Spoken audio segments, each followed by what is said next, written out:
I stood on the porch of my Tudor-style dream home in Willow Creek Estates, keys jingling in my hand. After 15 years running a lock business, I'd saved every penny to buy this house, complete with the state-of-the-art security system I designed myself.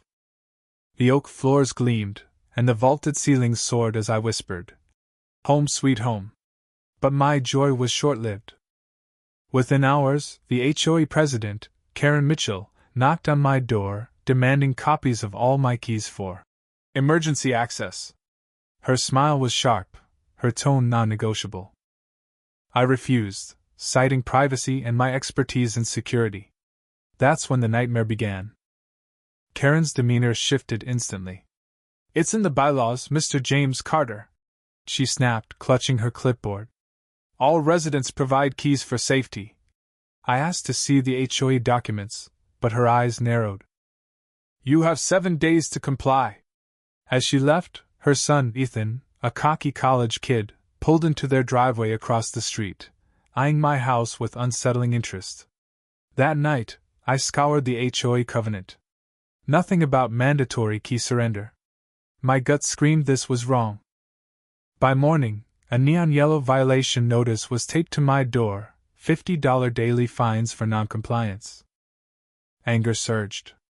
I'd barely unpacked, and Karen was already waging war.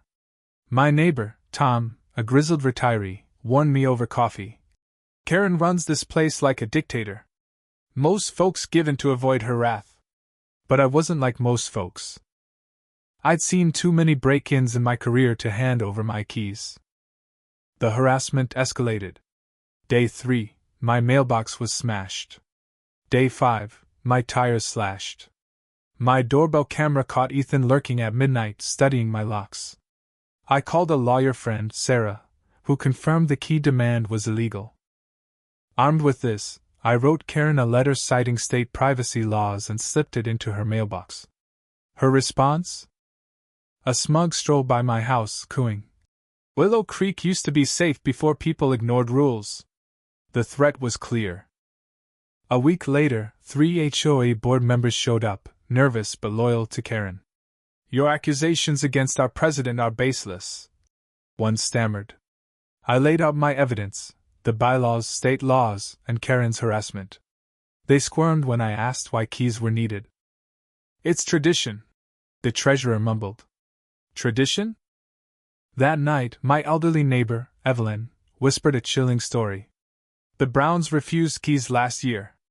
Their house was broken into, nothing stolen, but they complied after." My blood ran cold. Was Karen's son breaking in? The incidents piled up.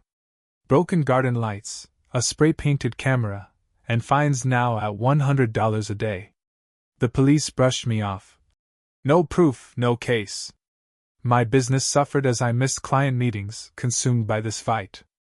My dream home felt like a prison. Then Ethan knocked, grinning. "Locked myself out. Mom says you're a locksmith. Help a neighbor?" His act was laughably transparent. I declined, and his mask slipped. "People who don't fit in here regret it," he sneered. Desperate, I installed hidden cameras in birdhouses and lawn ornaments. At the community barbecue, Karen played queen, mocking me publicly. "Meet James, who thinks his house is Fort Knox." The crowd laughed nervously, isolating me further. But when Evelyn collapsed from heat stroke, I saw Ethan slip away toward my street. I followed, heart pounding, and caught him testing my windows. My hidden cameras recorded everything. He fled when a dog barked, but I had proof. Back at the barbecue, Karen cornered me. "Your fines are now $200 daily. We'll lien your property next week." Her smugness fueled my resolve. That night, my cameras caught Ethan trying my locks again during a storm. Then Evelyn called from the hospital, sobbing. "Someone broke into my house while I was gone. A man answered my phone." Fury surged. Tom texted. Karen was pushing for my eviction at an emergency HOA meeting. This wasn't about keys, it was a criminal scheme. I called Karen, voice steady. "Let's discuss the keys in person." She agreed, gloating. At a locksmith friend's shop, We crafted fake keys that looked real but wouldn't work and would trigger my alarms. When Karen arrived, I recorded her admitting that Ethan used keys for property management training and entered homes without permission. She snatched the fake keys, smugly declaring my fines cleared. 2 nights later, my phone buzzed at 11:42 p.m. Ethan was at my door, fumbling with the fake keys. Each attempt marked his hands with invisible UV dye and alerted my phone. I called the police, watching him move to my back window. He fled when a neighbor's dog barked, but my footage was crystal clear. Cops arrived, and I showed them everything: the video, the recording, Evelyn's break-in. They marched to Karen's house, but it was dark, tire marks fresh in the driveway. She and Ethan had bolted. The neighborhood erupted. Evelyn told police Karen had run this scheme for years, targeting absent homeowners. Detectives uncovered 5 break-ins linked to surrendered keys, all dismissed by Karen's HOA security committee. Then police found them in a motel across state lines. Karen's laptop held files on every Willow Creek home, floor plans, alarm codes, and valuables locations. The HOA treasurer and security chair were accomplices, using vacation forms to time their hits. My complaints had been ignored because the board was in on it. The mayor called, desperate. The HOAs collapsed. "We need you as interim president." I wanted to say no, to sell and run, but Evelyn's tearful face stopped me. "I'll do it," I said. That night, I faced a packed community center, residents shouting and crying. "I'm just a homeowner who wants safety," I began. "Let's rebuild this right." For hours, we shared stories of intimidation and theft. The truth was staggering. A month later, I saw Karen's evidence: stolen jewelry, electronics, and a master key to my house, copied by Ethan at a locksmith job. In court, Karen glared as evidence piled up: my footage, fingerprints, stolen goods.